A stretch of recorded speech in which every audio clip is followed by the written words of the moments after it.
千里之行，始于足下。A journey of 1,000 miles begins beneath the feet. We now gather in the Tao to travel the journey together.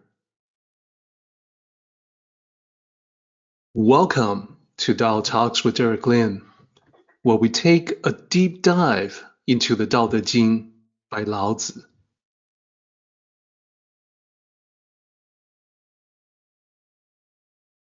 I would like to extend a warm welcome to you. Thank you for joining us.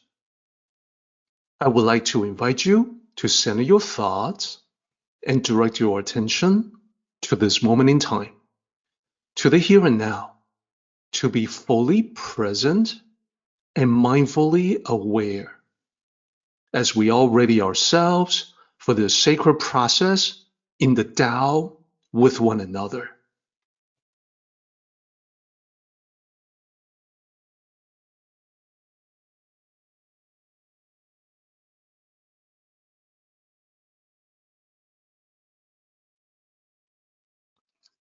Now, in these three parts, you can see why I would say this last line is the most important. Now, let's take a look at an overall depiction of everything we have learned in this chapter. Sincerity and wholeness. First, I want to create a timeline from ancient times to modern times. You see, I have the ancients to the left.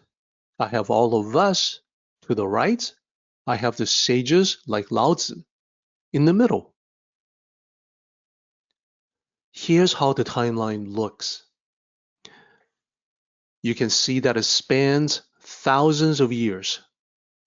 And in this chapter, we have done that. We spanned centuries from the ancients to the sages like Lao Tzu to us.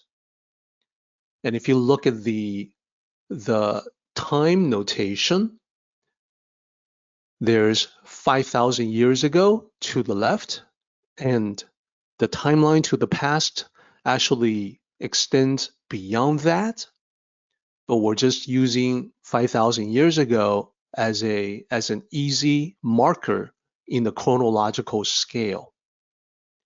Then 4,000 years ago, 3,000 and 2,000.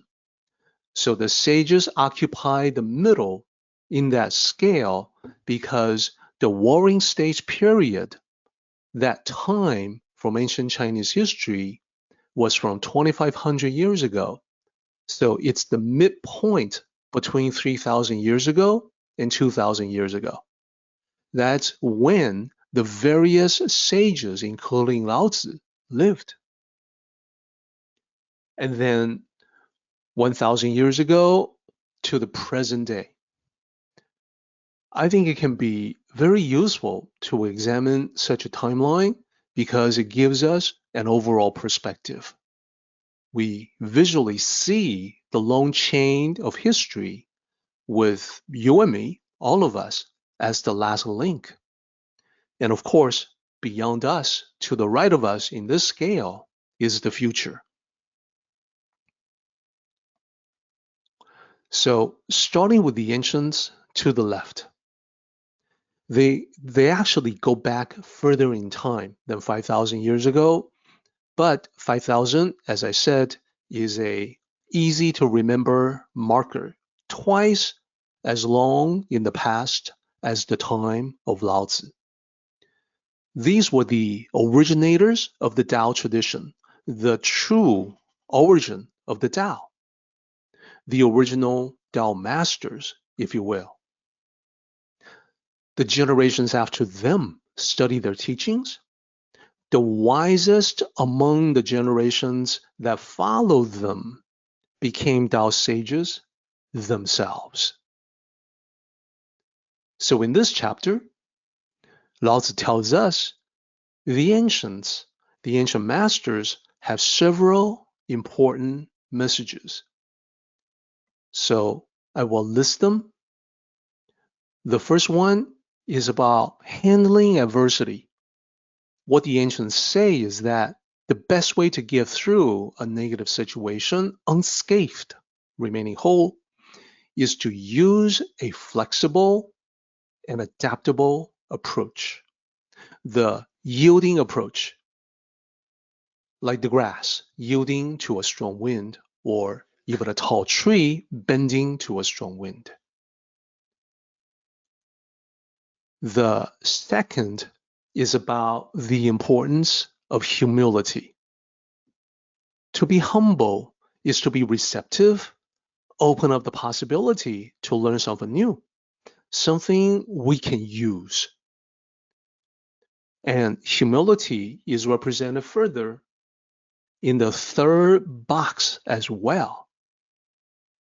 Have a little and be in a position to receive. Be full of yourself and thus be unable to receive anything. This is tied to the third point about the consequence of excess. When we have too much of anything, we increase complexity, we make things more difficult for ourselves. This is the bottommost box, and you can see that it's connected to the third box. So what about the sages from 2,500 years ago? The time of as I said, the warring stage period of ancient Chinese history. Lao Tzu thought of himself as a cultivator of the Tao, not a sage. I want to make that clear here. As he wrote the Tao Te Ching, he did not think of himself as a sage. When he referred to a sage, he was talking about the masters he studied from. Subsequent generations definitely regarded him as a sage, but he did not think that about himself. He was thinking that about the generations that were his predecessors. He talked about them as setting a standard for the world, which of course included himself. And in doing so, they had four primary elements in their cultivation. The first was that they would never show off their knowledge or possession. The second was letting go of the need to be right. This was not just being humble, but also the best path in a situation where people disagree. The third was that they would never praise themselves for having virtues. Doing so reveals a severe lack of humility, contrary to the second message from the ancients. The fourth was that they would never boast about what they have accomplished. This is also closely related to the previous one because the human ego reveals itself in many different ways, like bragging. Now, the four elements that you see here are linked to the words of the ancients. To not show off their knowledge or possessions, that's definitely humility. To be flexible, to approach a situation with a humble heart and adjust as you go, that is also linked to the message of the ancients. So what about all of us? What can we take away from this?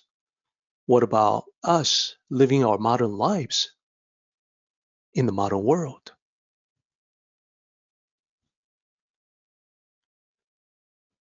So what we are being asked to do by Lao Tzu is to listen to the wisdom with sincere intent.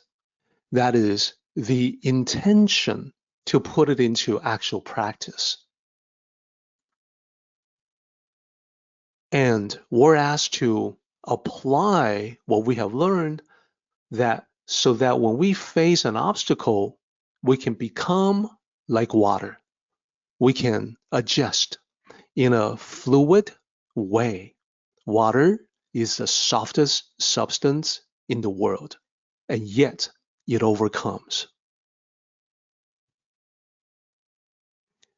Furthermore, when facing contention, consider taking a step back. So people tend to think negatively about stepping back from conflict, but it is actually the wiser thing to do in by far the most contentious situations. Lastly, to remain whole is to maintain your peace, well-being, and integrity. No need to compromise any of that. This takes all of us to the final line from Lao Tzu: sincerity, becoming whole, and returning to oneself. And I think what we have done is to bring clarity on these ancient words from Lao Tzu himself.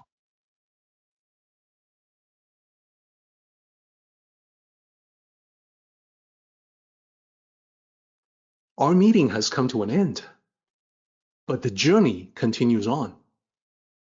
Until next time, may the Tao fill you with peace and happiness.